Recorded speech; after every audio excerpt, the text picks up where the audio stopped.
This episode contains adult themes and is not appropriate for all audiences. Listener discretion is advised.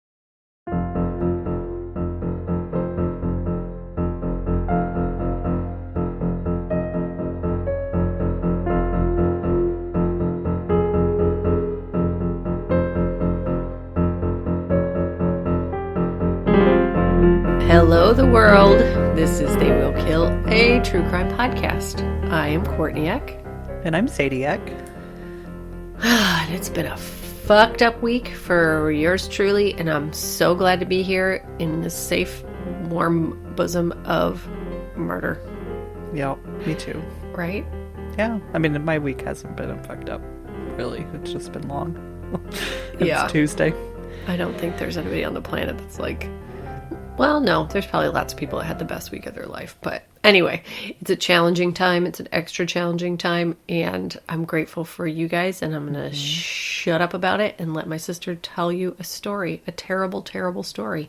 It is indeed a terrible tale, as per usual. As per usual. Tonight, we'll talk about the murder of Ethan Walton and kidnapping of Amanda Burney. Oh, double feature. In September 2010, 19-year-old Ethan Walton and his girlfriend, 20-year-old Amanda Burney, were preparing for their future. They were high school sweethearts who started dating their senior year. The two, quote, meshed well and liked to take care of each other. Ethan was in the process of selling a piece of family-owned property to have money set aside for his future. There was no doubt Amanda would be a part of his plans. They looked forward to getting married in the next few years and starting a family together. Ethan grew up in a large family as the oldest of more than 7 kids. So I know one of those where it's like a mixed family, so there's a lot of half and step siblings. He was born in Washington State, but grew up in Urbana, Oklahoma until moving to Prague for high school. He was known as a, quote, goofball. He was described as the happy-go-lucky type who did his best to make others happy too. He had a wonderful sense of humor, and I'll tell you, this kid's obituary, I mean, unfortunately it was his obituary, but it was amazing. It was like what we've talked about. I really got a sense of who he was. They did an amazing job of really getting into the details, so I'm going to tell you most of them here. Yes. Yeah.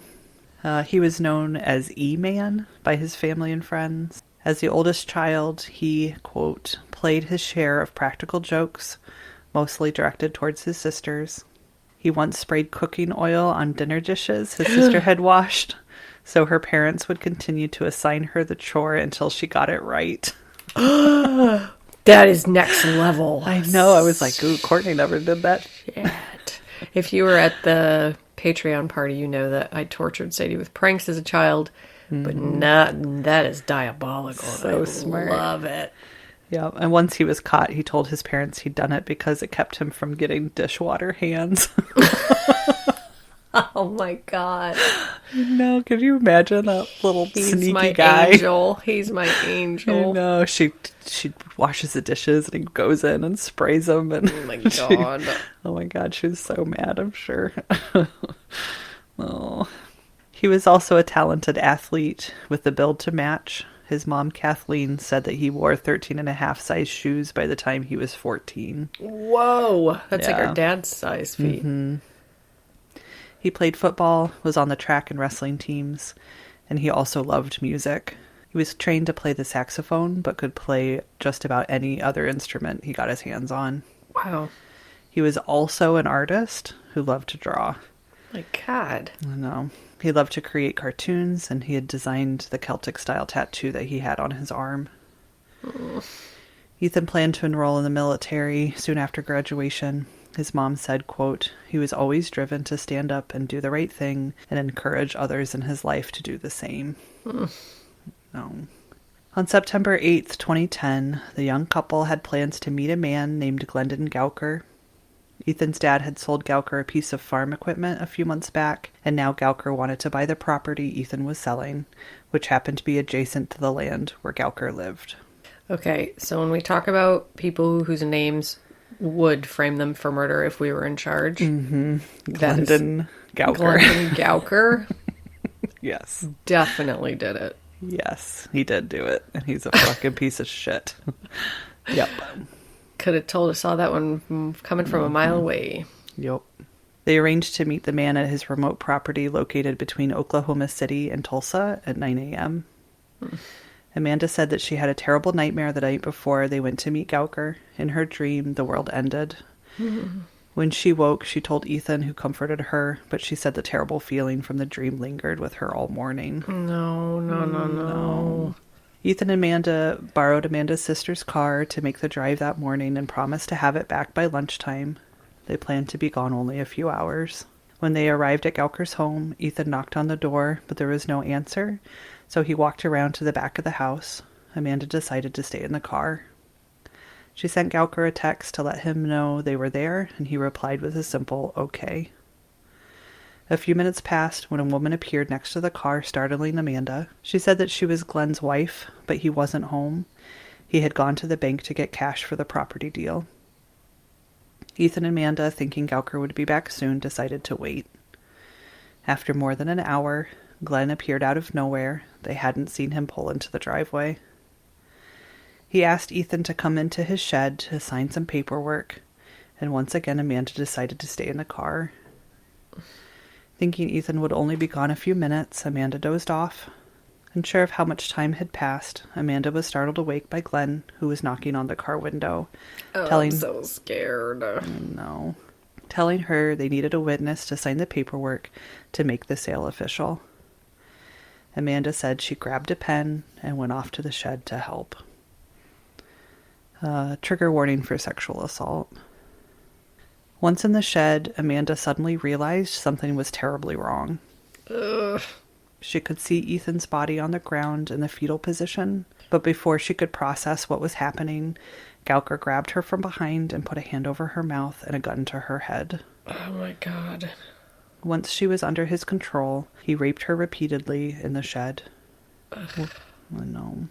When he was finished, he put duct tape over her mouth and handcuffed her to a pole next to Ethan, who she could hear, quote, moaning and gurgling for breath. No. I know. I hate this story, you guys. Oh my God. No.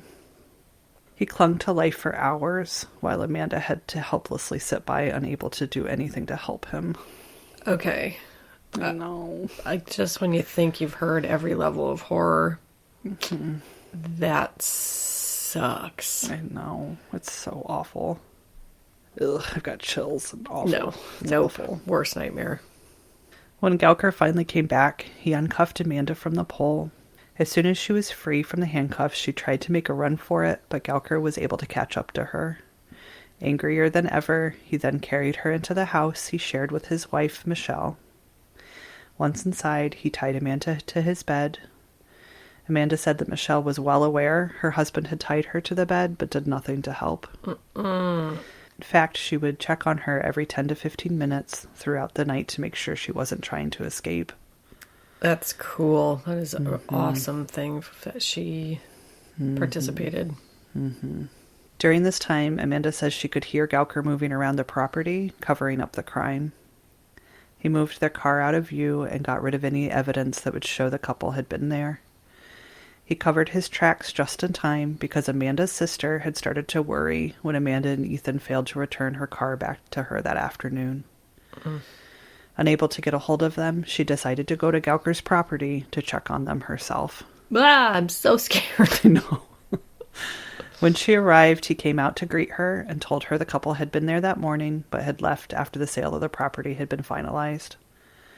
On their way out, Ethan told him they were heading to, quote, the city to buy a new car with his newfound wealth, but he didn't know if they planned to go to Oklahoma City or Tulsa.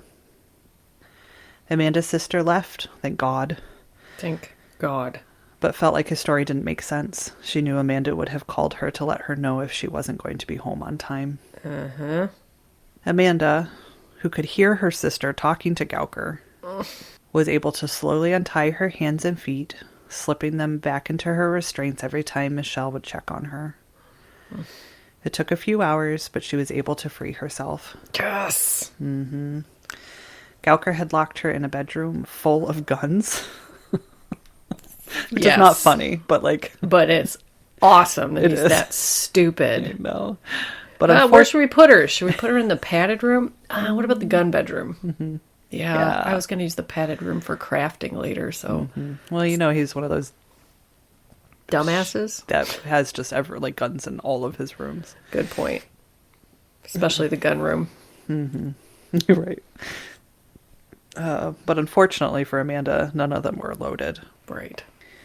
She found a knife and waited for someone to open the door. When Michelle came to check on her, Amanda grabbed the doorknob and started stabbing Michelle's hand, hoping she would let go of the door so that Amanda could escape. But Michelle managed to shut the door and lock her into the room once again. Still, she has a fucking knife. Like, how many rooms do you have knives in your house? Well, it's one room. Gun/knife room. Yes. It's your, you know. Then you've got They put her in the general weapon room. They thought about putting her in the chainsaw room, but thought better of it at the last minute, so they put her in the gun and knife room. Yes. What could go wrong? No. Michelle started screaming for Gauker to come help her. Amanda knew she had to flee right away. Yeah. Her only way out of the room was through the pane glass window. She couldn't get the window open, so she wrapped the curtain around her hand and punched the glass until it shattered. Fuck yes, yes. Mm-hmm. She then climbed through the broken glass while completely nude and ran to the neighbors for help. As she fled, she heard someone behind her, either Gauker or Michelle, firing a gun at her. Oh my god, oh my god. No. Amanda stayed off the roads, knowing that Gauker would come looking for her, and ran a long distance through his property to the neighbor's house. I couldn't find out how far, but it was super remote, so we're not talking like right next door. She had to, Right. like, you know, maybe half a mile or, yeah. a ways. Fuck. Yeah. It was enough. I mean, at least in the little show that I watched about it, they were showing the guy like driving down the road, but who knows? Mm-hmm. I'm not going to take the recreations as fact. Mm-hmm. Once at the neighbor's house, she threw open the unlocked door, desperate for help. Luckily, the neighbor, Carolyn Adams, was home and willing to help. Thank God. Like, could you? I think about that too for the poor neighbor, just having her tea or whatever, and this poor woman busting her door down, like naked and probably like crazy, screaming. Like, don't take this the wrong way, but I feel like I would be so happy that I was able to fulfill my destiny to help that person. Oh, yes. Not happy that it was happening to that person, but I would feel like, yes. This is my time. I just think you have the startle factor of like, oh my God, what's happening? No. Yeah. But after the second after that, I would be like, come, my child. Oh, yeah. I've been preparing for you for years. Yep. No, I remember I had in Portland, Ryan and I, the last place we had in Portland before moving was a duplex, and our neighbors it was like 3 girls that shared the apartment. And one night, it was late, it was like 11:30, we got a knock on the door, and we got, answered the door, and it was our neighbor, and her back door had been left open. And when she got home, she was by herself, and the back door was open. She was scared. And both Ryan and I were like, we're on it. Now, don't you worry. I was like, you stay here with me. And I brought her in, and Ryan searched the place with his flashlight or whatever. Yes. Yeah, it was like our shining moment. We were so happy to clear her house and make sure she was safe. Fuck yeah. I would be like, yep. Mm-hmm. The Lord sent you to me. Come in. You're safe now. This is definitely how Carolyn Adams, because she killed it. She's so good here. Thank God. Yep. Frantic, Amanda told Caroline that she had been kidnapped and raped and that her boyfriend was still in the shed. She didn't know if he was dead or alive. Carolyn called 911. During the 911 call, gunshots can be heard getting louder as Gauker got closer to the house. Shut up. Mm-hmm. If you watch the show Dead Silent, which has been my new jam, they have little snippets of the 911 call, but I couldn't find it in its entirety to play for us. But it's worth listening to, because you really can hear Amanda talking and the neighbors on the phone, and it's really chilling. That gave me major chills. Mm-hmm. Being an absolute hero, Caroline knew Gauker was on his way to her house, so she had Amanda hide in a closet. She then went outside to meet him in her driveway. Mm-mm. Yes. badass. I know, man. When he approached the house, Caroline, cool as a cucumber, told him to knock it off with all the shooting and managed to convince him that Amanda was not in her house. Oh my God. Knock it off. Get out of here. That is some country shit right there. I know. It really is. Gauker, you better get on out of here. Get her, bring her fucking hand towel or something to swat him with. Totally. God. Oh, man. So Gauker then sped away after getting shooed off the property. Thank God. After being held captive for more than 10 hours, Amanda was safe. Thank God. Mm-hmm. When police arrived, they arrested Gauker and Michelle and found the couple's 4-year-old twin daughters to be home during the entire ordeal. No. Mm-hmm. Yeah, just 4-year-old little twin babies running around. Oh. In the gun house. In the knife house. In the gun and in the knife rape house. Murder house. Fuck this. Fuck them. I know, that's so awful. They searched the property and very unfortunately found Ethan's body stuffed in a 55-gallon drum inside this shed where Amanda last saw him still clinging to life. God damn it. No. He had been severely beaten about his head. His hands had been handcuffed behind his back and his feet were taped together. Ugh. Under his body in the barrel, police found Amanda's clothing. Police believed Gauker planned to bury the barrel, but ran out of time when Amanda escaped. Yes. Ethan died from blunt force trauma to his head. Oh, buddy. No. When authorities questioned Gauker, he told them it had been self-defense. Oh, yeah. Likely story. He said that the couple had come in the morning to sell him the property and then came back later that night and broke into his house to rob him. Mm-hmm. He said he beat Ethan up but didn't mean to kill him. When he realized he died, he panicked and put the young man's body in the drum. He had no explanation for the rape of Amanda. Right. Self-defense rape. Yeah. No one would ever buy into this terrible bullshit. Sheriff's Deputy J.T. Palmer said, quote, "Our theory on that is home invasions. You don't cuff and tape them and then put them in a 55-gallon drum and seal it and tie them naked to a bed." Thank you, sir. Thank you. It's not funny, but oh my God, it's like... The fact that statement has to be made in this world is pretty fucking, funny in the terrible way. Not funny, haha, funny, fucking terrible. Yep. So Gauker was charged with kidnapping, multiple counts of rape, including sodomy, and first-degree murder. Michelle was charged with kidnapping and drug possession. Oh, it was also drug house, too. So guns, knives, drugs. Color me not surprised at all, even a little bit. Mm-hmm. What other babysitter do you need if you've got all of those things? There. So Glenn Gauker was born April 20th, 1971. Not much is known about his history, but he did have a previous charge of, quote, sex with a child older than 16 in Wisconsin in 1993. It was also discovered that Gauker and Michelle were not only husband and wife, but also half siblings. They shared the same father. Wow. Mm-hmm. Wowie. Yep. Michelle would later claim that Gauker, who was 10 years older than her, had molested her when she was a child, beat and raped her regularly, and forced her to marry him. She was a victim, too. She claimed Gauker would brag to her about killing people and committing other crimes, include firebombing a shopping center in Wisconsin. Whoa. Yep. That actually happened? I don't know. I couldn't find anything linking him to a firebombing. Whoa. Yep. As part of the investigation, police submitted Gauker's DNA to CODIS to see if he was connected to any other crimes. And guess what?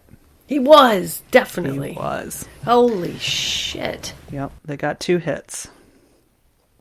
The first was a 1990 cold case involving a 20-year-old woman who was kidnapped and raped in Iola, Wisconsin. She told authorities that she was walking home around 7:30 p.m. after picking up cereal at the IGA near her home. I know. The IGA has a real soft spot in my heart. Yeah, definitely. That's such some hometown shit. She had needed something for breakfast for the next morning. God, fuck, man. I know. Ugh. I know. Just let a girl get her fucking cereal. Please. Yep, and they specifically said it was Cheerios. Like, let her eat her goddamn Cheerios, please. On her way home, she heard the sound of someone running up behind her. When she turned around, she saw a man wearing a black mask with an opening around his eyes, running full speed toward her. I wish you could see my face through this whole episode. So scary. It's terrifying. Beyond. This guy sucks. He sucks. He's the scariest one. Yes. Yes. He grabbed her around the neck and dragged her down a hill into a nearby park. He walked her through the park to a nearby golf course where he blindfolded her and told her to do as he said or he would kill her. He then raped her. When he was done, he said he knew where she lived and he would kill her if she went to the police. And then he left. No. Luckily, she didn't listen to him and went to the police for help. A rape kit was done, and the evidence would sit for 20 years until her rapist's DNA was matched to Glenn Gauker. Wow. Yep. The other case Gauker was connected to was the 1992 Wywaga Farmhouse murders. On March 21st, 1992, 23-year-old Tana Togstad, who worked at a cheese factory. Okay. No. Best name, best fucking profession. That's sad. It's so sad. And her boyfriend, 35-year-old Timothy Mumbrew, along with Timothy's dog, were found stabbed to death at Timothy's rural farmhouse in Wisconsin. God, who is this guy? He's a fucking monster. Oh my God. The couple had been together for less than a year before they were murdered. An autopsy would later show that Tana had been raped before she was murdered, and DNA was collected at the scene. Gauker lived in Iola, only 30 minutes from the farmhouse at the time of the murder. Police say that he is a person of interest in the case, but are keeping quiet with any details and have not yet charged him for any crimes linked to their case. Whoa. Saying they believe he was involved, but not likely the only person who helped in the crime. Yeah. Fucking charge him. Yeah, go for it. Go ahead and do it. Why not? I know. Maybe they're hoping he'll roll over on the other person. Yeah, I don't know. But that was back, I think I have the date somewhere, but it's been a while since that connection was made, and so it's sort of like, all right, y'all, let's move on. Shit or get off the pot, right? Mm-hmm. And you know another case that wed sleuthers? What? Like Delphi? to connect? No, but they think of an Oklahoma case that we've covered. The bomber. The Jameson family. No way! Really? Mm-hmm. No way. Mm-hmm. So this is without any evidence. Right. At all. There's nothing that we know of that connects him, but... Just so timing. Yeah, we covered the Jameson family murders in episode 63. They were found murdered near Kinta, Oklahoma, which is less than 2 hours from Gauker lived. It's believed the Jameson family had met someone to look at property for sale before they were murdered. So was it Gauker that they met? Oh my God. And to me, it's sort of like, it would take something like this. Some guy who clearly just grabs opportunity as it presents itself. Yes. Like, I don't believe that he went, I don't know, with Ethan. He didn't know that Ethan was going to bring his girlfriend, and there wouldn't have been any reason to murder him otherwise, He just sort of took the opportunity to kill a guy so that he could take Amanda. Right. Unless he asked Ethan to bring Amanda as a witness, and that was his whole thing. Yeah, so maybe he always said, bring your wife, bring your girlfriend, so that we have a witness to the sale. That would make sense. Mm-hmm. Yep. Fuck. So in 2012, Michelle pleaded guilty to accessory to murder, kidnapping, and drug charges, and was sentenced to 20 years in prison. But for reasons that are not clear, she was released in 2017 after only serving 5 years of her sentence. And I looked and looked and looked and looked. I tried to see if she was on Facebook. I could not find her. Right. I found one article that was like, oh yeah, they let her go. I couldn't find the family's response to that. It just wasn't really covered. Wild. But I do know that she had planned to testify against Gauker. Mm-hmm. And so maybe they looked at her case. I don't really know. I don't know Right. why they let her go, but yeah, she only served 5 years. She was also a victim too, Yeah, for sure. which is complicated, but yeah, if she's fucking been abused by this piece of shit too for all these years, then I have a lot of And her sympathy for children her. were in the house, and Ugh. I mean, I get it. I think that she needed to do some time, Yeah. probably. But I'm honestly not. I don't know. That's why I would like to know what the family thinks. I would Yeah. have liked to have found some more information. I don't. Yes. Were they okay with her being released? Was Definitely, she, yeah. just in general, I couldn't find a lot of information about, other than what she said, as far as, having been abused by him for a very long time. Yeah. Which I have no reason not to believe. Right. So anyway, Glenn Gauker eventually took a plea deal after Ethan's family agreed to take the death penalty off the table. Ethan's mom, Kathleen, had wanted Gauker to be put to death, but when authorities from Wisconsin came to her asking for her to allow the plea deal so he could be charged with crimes they believed he committed in their state, she agreed. And then they didn't fucking arrest him and charge him for those. Well, he got charged for the What? rape, but not for the murder. Not yet. Wild. Wild. I know. She wanted others to get justice too. During his sentencing hearing, Kathleen cried as she thanked the court and everyone who investigated her son's murder and brought his killer to justice. Quote, "These selfish, immoral acts have been like a boulder," she said. "It has forever altered this family. These godless, murderous, incestuous, child-molesting serial killers robbed Ethan of life. Gauker let him die in a lingering, painful, tearful way when he shoved him in a 55-gallon drum. These godless crimes have taught this family to hate," she said. "This set of crimes has cost me hope. We don't trust anymore." That is so tragic. It's so sad. It's so sad, and it's so honest. Yeah. Well, and it's like the worst nightmare because we've talked about this all the time. I would like to believe that if the worst thing happened to me, that I could somehow be okay someday, but I don't think I could. I mean, like, how do you take she lost her sweet Ethan, the goofball, the guy who's, it's going to make me cry, but possible way. Yes. How do you move on from that? I just don't think you do. So Gauker was then sentenced to 6 life sentences to run consecutively. Okay. One for murder, one for kidnapping, one for rape, one for sodomy, one for gun, and another for drug possession. Good. Him. Fuck him. Good. Yep.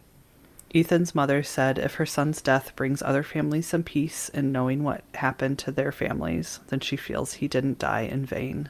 That's a good perspective. It is. And then I was like, we need to charge him in the Farmhouse murders. Yup.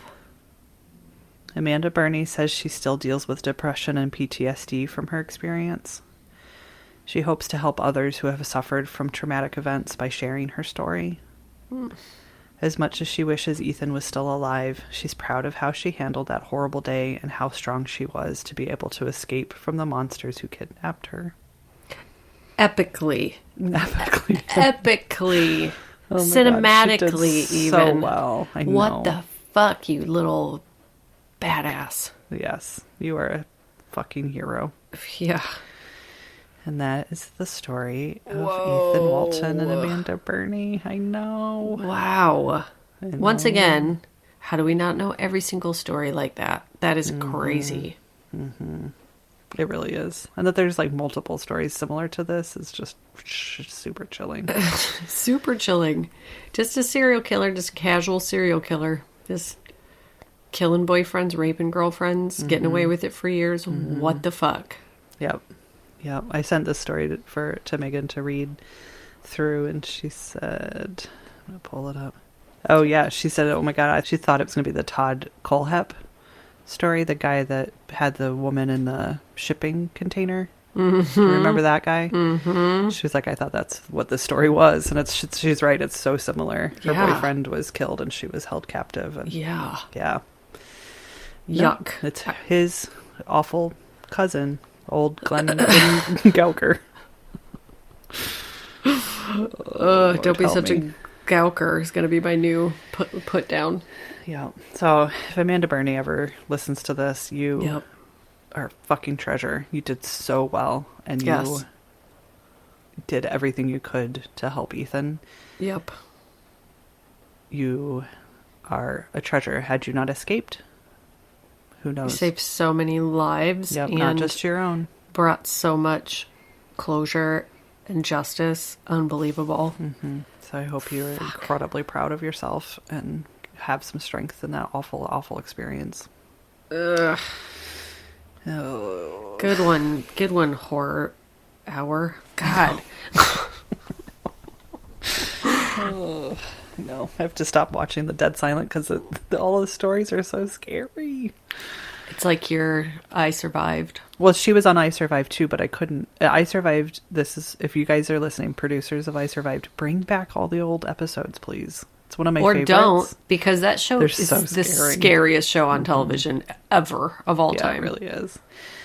But I would have loved to have just watched. I love the way they do it. Just listen to her tell her story. Yes. But I couldn't. It wasn't available for streaming, so I couldn't find it. Yeah, or do bring it back. God, that show's so good. But it is so good because it's so scary. Mm-hmm. Yeah, it's one of the few true crime shows back in the day that I'd have to, especially if I was like watching alone at night, I have to turn it off because I'd get too scared. Yeah, I almost can't. I can't do a lot of them. Mm-mm. Which says a lot. I can do anything, right? I can do like fucking Serbian torture horror and stuff. I can't. I mean, not really. I can kind of do it with one eye open, but I have done. Yeah, no. Yeah, and I like how they like cut it. They have like a terrible, rape attempted murder story, and they cut it in with like a cougar attack to like lighten it up or something, but it's still equally as awful. I know. Like Sophie's Choice over here. Like which would I rather? No, neither. Neither. Turn it off. None of them. Yeah. Turn on $1 million listing or something horrible. Seriously. Fuck. Well, good job. Thank you. And if we want to talk about other horrible things, we have a listener letter to share. Yes. Yep. I definitely want to. So, I'm going to preface this. I mean, this letter's amazing and very honest and very heartfelt. And I'm going to preface it by saying, if you're a Trump supporter, you should just turn off this show right now, because I have I just don't think I'll be able to help myself. We did an episode. I mean, we talk about trauma a lot. It's, it's the whole point of the show. It was specifically about PTSD, and we were talking about PTSD treatment. Oh, and speaking of which, I immediately went to psychedelics when we were talking about PTSD and veterans. Skipped right on over EMDR therapy. Apologies. Yeah, maybe we could start there.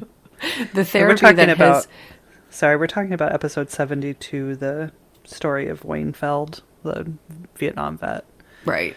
Which was a fucking great story. Really devastating. But I have a friend who is working in psychedelics and trying to legislate, them being legal, or at least able to test with, because they're highly effective as treatment of PTSD. But I skipped over EMDR therapy, which multiple of my friends and loved ones have, people who are extremely close to Sadie and I have done, they've participated in, and it has completely kind of shifted their relationship with their trauma to the point that some of them I know would say it completely changed their life. But specifically their relationship with their trauma. And just a quick breakdown of what it is. It basically simulates REM sleep while you're awake. And I don't know the specifics of why it works, but essentially the way it's been explained to me is that your brain, if you experience trauma, your brain desperately wants to return to the trauma. So that's where like panic responses come from, and panic attacks and anxiety. It's sort of your feeling out of control with your brain returning to the memories of the trauma over and over again. And EMDR essentially allows you, and I'm, oversimplifying it, but essentially allows you to go back to the trauma on your own time. Like, you have control over whether or not you access those traumatic memories. They talk about how you can, it's like you get to choose to visit it rather than it just being in your house all the time. Exactly. So you can file it away, essentially. So it actually puts it in a safe place so that it can't come and get you. Mm-hmm. Very, very, very effective form of therapy. So I thought of that after the fact. It's like, I don't know why I didn't think of it either. Right? I'm like, mushrooms, microdose. No, just go find an EMDR therapist. The highly effective form of therapy. Yes.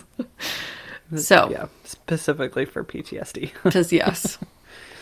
So this listener wrote, okay, you ladies asked about PTSD, so I thought I'd share a bit. I'm realizing this may be a long email, so pull up a chair and grab a beer. I'm an active duty Army pulmonary critical care doc and have been since 2004. I deployed to Afghanistan in 2015. In some ways, it was a great experience, and in some ways, it was awful. The Army, in its infinite wisdom, no, in parentheses, decided to give me a 15-day heads up that I would be leaving. Thanks so much for that. My wife and I had planned a late spring, summerish wedding, but decided to do the JP quick one, quote, just in case, JP meaning Justice of the Peace, and I left 2 weeks later. By the way, I don't recommend that part. It sucked. It's so sad. Sucks. But I saw a bunch of shit I wish I'd never saw. I'm that doc that loves sick shit. I love trauma, blood, and guts are cool, and scalpels are just fun. Inappropriate, I know, but stuff that's great for me, and it is a result of other people's worst days. We all cope in different ways, and I never disrespect patients. Mm-hmm. Thank God for people who love guts and trauma. We have to. Right? You have to. We need people that love guts. I love guts. I've always been fascinated by like the anatomy and stuff. I could not be more anti-gut. And I wish I could, so that I could help save people's fucking lives. Seriously. No, I'm happy that doctors like guts. Yes. Pro gut Hopefully love. they love Pro. my guts if they ever have to see them out of my body. Embrace them. Yes.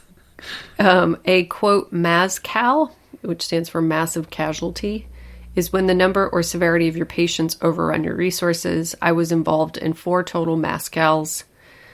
That's when you start triaging patients, who can be saved and who can't. One part of the military medicine that no one else understands is the category of X, literally X. That means the person cannot be saved, even if currently alive. That's a seriously fucked up concept, and it will break your brain. You honestly inject them with morphine and put them to the side, moving on to someone that at least has a chance. If you're not appalled, you're just not paying attention. You can't make this shit up. One afternoon, there was a huge gunfight, and 10 guys came into our station, blown to bits and full of holes. The first most seriously injured soldier was put on the first trauma table, and my doc partner declared him X, and the medics gave him morphine and put him into the back room. After 20 to 30 minutes, when the furor calmed, I went back to declare him dead. He had 2 massive holes in his chest, massive enough to put a basketball through. I did my exam and declared him dead. The padre said a prayer, and we all went back to work. I was unable to look at his face, as it was just too personal an action, and I felt it was a violation of space to look him in the eye. Or maybe I was too scared. I still don't know. Later that evening, I learned it was one of their own medics. One of my own team. He had been in my office joking around just a few days ago. Memorial Day has a new meaning, and I honor and think about him every year. I get so angry when people think about Memorial Day as a 3-day drinking weekend when one of my team members is dead. My brain screams and my soul cries when I see people drinking and partying. Just the other night, 6 years later, I saw him in my dream, and I couldn't fix him now either. That part of the dream was commingled with other various traumas and horror I saw over there and left me angry and confused. So how did it affect me? I'm a very different person now than 6 years ago. When I first got back, I could not be near or in a closed space with any more than a few people. There would be a moment when an inner spring broke, and I'd run from the room sweaty and shaking. My wife is incredibly understanding and has a psych and RN background and fully supported me. My peers understood, as did everyone I ran into. PTSD understanding has come a long way since the Vietnam era. Those poor people got royally fucked and their trauma persists. Many are now trapped in alcoholism, trapped in homelessness, trapped in their own minds, away from the rest of civilization. I learned to wall off parts of my brain. I know that's a doctor thing, but find it protective for my PTSD as well. I can, quote, take it out of the box when I need to, or I'm feeling safer on the people I trust and can share. Sharing helps ease the angst. Being fairly well educated, I sought help and found a way to reintegrate both within myself and within society. So many others, young testosterone-fueled soldiers, for example, find that a weakness and their trauma lingers unaddressed and worsening. However, the more severe trauma and PTSD that no one truly understands outside of, quote, my people, is what happens to us after COVID deployments. If you haven't been there, you just can't understand. I've now gone to Texas and California during their surges when they're completely overwhelmed. As an ICU doc, I only see the intubated patients, and I'm surrounded by a true horror, a horror that can't be described. 97% of my patients die. Stop and think about that number for a moment. 97 per fucking cent. I can think of 5 patients out of hundreds that walked out of the hospital. I've declared hundreds of people dead in 3 months. The trauma this creates is unheard of in the history of civilization. What's of more concern is the loss of empathy for care workers. Gone are the parades and hero welcomes. Now support is dwindling for those still in the fight. The nurses who care for these patients, knowing full well they're going to die. The doctors that intubate the patient, knowing mine is the last face he'll ever see. How the fuck do I return to my day-to-day clinic or low acuity ICU after that? Everything about myself, my perspective and patient outlook has changed. No other patients are, quote, sick anymore. How do I explain to my residents that I no longer think a, quote, regular patient is sick, even if they're critically ill? How can I bring my own empathy back? No one has yet explored how this group of healthcare workers can reintegrate back into the, quote, real world. My brain is splintered, and I don't think I'll ever get my old self back. I'm broken. Ugh, God. No. Part of my brain screams silently and nonstop. Part of it thrashes around like an angry toddler. Irritability is the new normal. Part of me stupidly thinks that the more and faster I quit, the faster I'll heal. This is the silent part of PTSD, the part that's not yet explored. Makes me fear for my own sanity and for that of my coworkers. We feel so immeasurably stressed, distressed, and strung together with duct tape and string, waiting for normalcy to return. I think I'll start to feel better once society's normalcy starts to return with sane reopening and mass vaccinations. Once we can all breathe again, literally and figuratively, I think I can start to unwind and my soul can start to re-expand once again. Thanks for asking. Thanks for listening. I know. Fucking... Ugh. Ugh. Yep. So, as much as I want to rage at that piece of shit president that we had recently, Yeah. I think it just takes away from them sharing their story. But fuck Trump, first of all. Right. And also, thank you for sharing that. So powerful. Yep. Yep. And thank you for the work that you do. Yes, all of you. Yep. It's, as it starts to feel like COVID is calming down, Yep. hopefully, I've had more time to reflect on the loss Yep. and the trauma, and Yep. reading that email really sort of like brings it home. Big time. So to all of you, those that have been helping us in the hospitals in particular, thank you. And to anyone who's lost somebody because of this horrifying disease, I'm so sorry. So sorry. Ugh.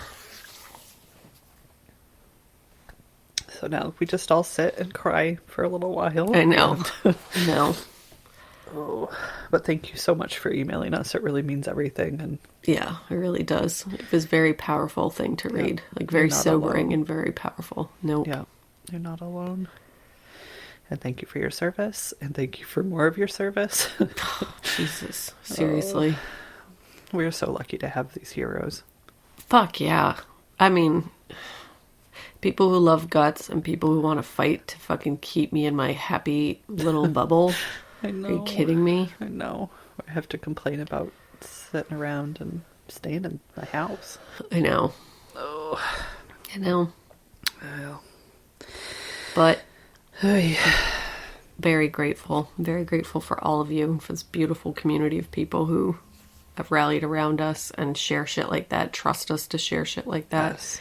give us permission to share it with the world. And we love you guys so much. And Sure do. the other thing you do is send us names. Yeah, let's do it. I think we all need it. I do definitely need it. And you guys have had a very, very fucking hard week. And it's like Maisie, who, what's that site called? Discord? What's the, Yes, and she, I'm never going to remember. I've just had a very fucking intense couple of weeks, so I haven't even had time to go on That's to all right, my man. own social media site. But got- Maisie's our administrator. She's our very, very good friend for billions of years. She and her husband Carlos, her family, sent me a bag of my favorite tortilla chips that you can't get outside of the West Coast. I got those today, and I was like, Yes. I can taste them. I can just like, they're so oily and crunchy and salty. yeah. You gotta save me just put 3 in a bag. I'm going up there this yes. weekend, so put 3 in a bag. It's a save me giant for me. family size bag. We're good. I can hold out for 4 days. I know how much you love chips and salsa, so I don't need many, just 1 or 2. Yeah. Well, that came this week. And then you guys send me these names, and it's just always so perfectly timed where I'm like Yes. super struggling. And then you send me a name like, well, there was a couple that got married, and his last name was How, and her last name was We Met. Lucky. Ryan Zwiener. Great. It's a coworker's client of this. Somebody sent us 4. That was a coworker's client. Fred and Mary Butts. There was somebody named Crystal Bowling and got married and became Crystal fucking Bowling Ball. Are you kidding me? Oh, they're not. Is this real life? It is. And there's somebody, I almost don't believe that this is true, but I don't know why you'd lie to me. Mike, last name Literis. I feel like I need to look that up, but I'm not going to. I'm just going to let it live in the mystery of the fucking universe. And last but not least, maybe my new favorite. I mean, Cindy Pancake is always the number one, but Sparkle Tinkle. You cough to death. Sparkle Tinkle. Oh, shit. Oh my god. Oh, thank you guys for sending those to us. The beauty in this world is immeasurable. The horror and the beauty in this world are both immeasurable. It really is. Sparkle Tinkle. Do you want to do some more names of Yeah. our patrons? Yes. Just a couple. So the first one we have, I'm not really sure how to pronounce it. And usually if I don't know, I try to go look it up, right? Yes. So that I can be helpful and Respectful. kind. Totally. Right. But this name doesn't seem to exist other than by this person. So in our patron niche. Already a badass. Already a badass. Such a badass. So thank you so much to Sarayan S. 100% a badass. Also probably a mystical warrior. Seriously, mystical Like a warrior. If I am Sarayan? butchering your Are name, you kidding me? will you please tell me? Who forged your sword?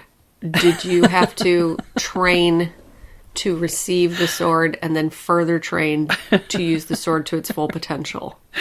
Yes. Were there mountains involved? Do you have an animal familiar, like a animal that protects you from things? I mean, 100% yes. Good.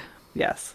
If it's not Sarayan, please tell me what it is. It And is I now. will say it again. I don't think you should not be Sarayan. Right. I think I'm going to get another baby in my life somehow and name it Sarayan. Yeah, and forge it a fucking sword and teach it how to use it with a And a falcon wolf. or a wolf. Yes. Yep. Thank you so much to James H. James, hella, fuck yeah, yeah. Crack a beer, pump a fist. Drink it. Yes. And last Or but of not- soda if you're sober. I support sobriety. Yeah, man. I You don't dreamt have to. actually. You don't that have to drink alcohol to be tough and cool. I just want to Yeah. be clear. It just reminded me of a dream that I had last night where I was drinking like a no-cal, light, no alcohol Budweiser or something, and I was like, "What Fun. the fuck am I doing?" Yeah, that's pretty funny. Ellie, thank you so much. Just a bummed out dream and just drinking non-alcoholic beer. No calories. It was very specific. No calories. I was just drinking beer flavored water.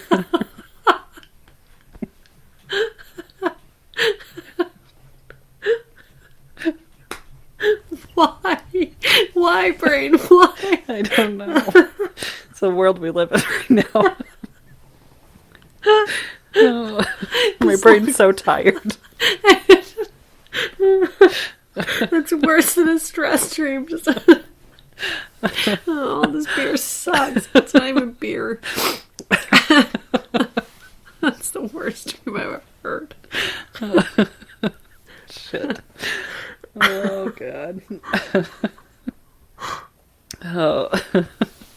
You know it's not the worst dream you've ever What? heard. What? It's our last patron of this week. Thank you so much to Leah. Oh, Leah. Leah. Don't go Period. drinking beer water. Don't go drink a beer. Leah would never. Leah No, drinks she's way too fine, smart for that.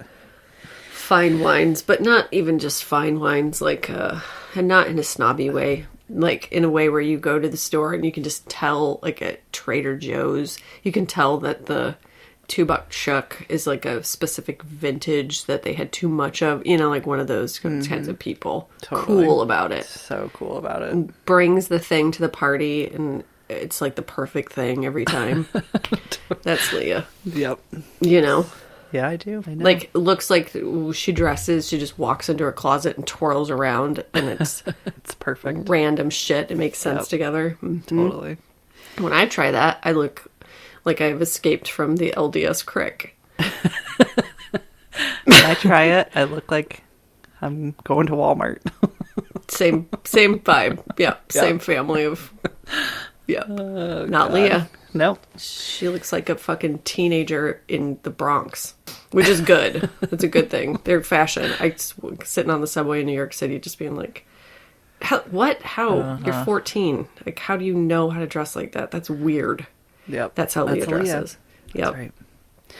Thank you guys so much for your support. Seriously, it makes such a difference. If you couldn't tell, Yep.